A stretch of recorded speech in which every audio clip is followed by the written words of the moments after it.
Siamo ospiti della palestra del dojo, io li chiamo sempre così, scusami Gianmario, però io sono abituato alla vecchia scuola. Nel dojo del Bad Boys Fight Club parliamo con Gianmario Mereio, che è il mentore di questa palestra dove va a far crescere giovani talenti. Stasera siamo venuti per intervistarne uno, però non potevamo esimerci dal sentire quello che è il suo maestro. Parliamo di uno sport dove l'individualità è sempre sottolineata, però esasperata da che cosa? Dal dover raggiungere degli obiettivi che solo ed esclusivamente con tanto sacrificio e passione si possono ottenere. Gianmario. Intanto ti ringrazio per l'interessamento, sì, è uno sport, come hai detto tu, individuale, però ho cercato in questi anni di non renderlo assolutamente individuale, anzi tutte le volte che uno dei miei combatte c'è tutto un lavoro dietro le quinte di persone che affilano la lama di chi entra in gabbia, e quindi fondamentalmente la vittoria ce la condividiamo a pari merito con anche, diciamo, chi non si espone sotto i riflettori della gabbia. Quindi noi siamo una squadra. Squadra che inizia anche, scusami se ti interrompo, a parte gli allenamenti, ma anche dalla psicologia, della conoscenza e dello stare vicino, il fare squadra nell'individualità che però rappresenta tutti.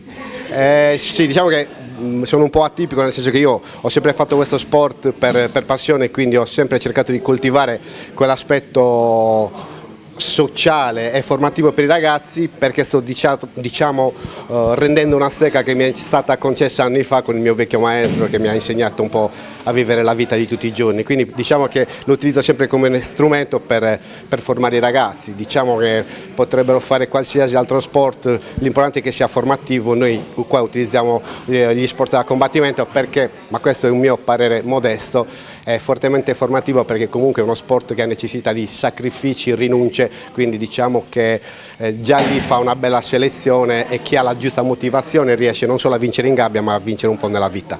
E soprattutto, che se ne dica, io sono sempre pro gli sport dove l'individualità, specie nei combattimenti, ti porta a maturare molto più di altre persone che praticamente si approcciano diversamente, no? A quella che è il quotidiano, ecco.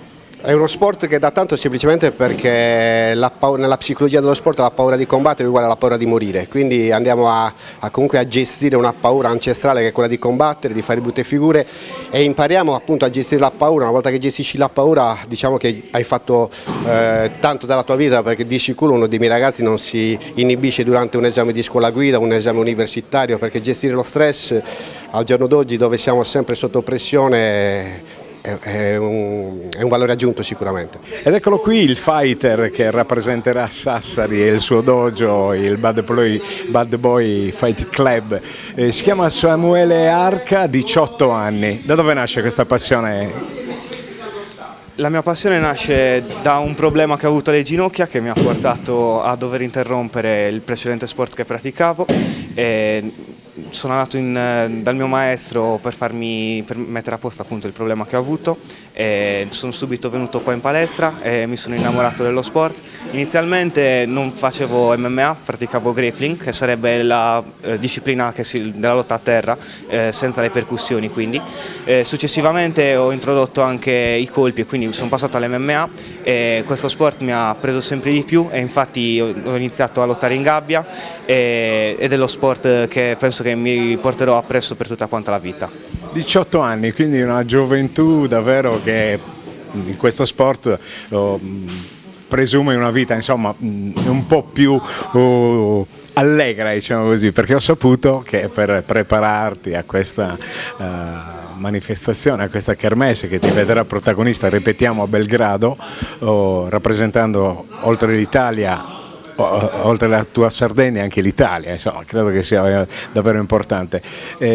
Tanti sacrifici, perché ne parlavamo col maestro, però le passioni vanno al di là di quello che è il sacrificio.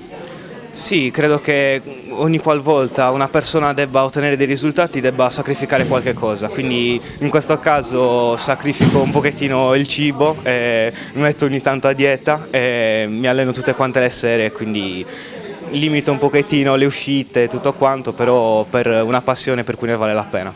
Dimmi una cosa, naturalmente rappresentando la tua palestra e rappresentando la Sardegna è anche una certa responsabilità. È chiaro che vorremmo davvero che questo tuo sacrificio venga ripagato da qualcosa di importante, anche perché te lo diciamo già in anticipo, noi verremo a controllare come funziona, che cosa sei riuscito a portare a casa. Siccome sappiamo che hai una buona, come posso dire, una buona garra, mettiamola in campo su quella gabbia. Verrà sicuramente fatto perché l'obiettivo era sicuramente entrare in nazionale, però una volta entrati in nazionale non ci si deve sedere sugli allori perché l'obiettivo ovviamente adesso diventa già più alto, quindi l'obiettivo è sicuramente fare bene, quindi divertirmi dentro la gabbia e riuscire a esprimere il meglio di me stesso. Poi sono sicuro che se riuscirò a esprimere il meglio di me stesso riuscirò a portare anche qualche bel risultato a casa.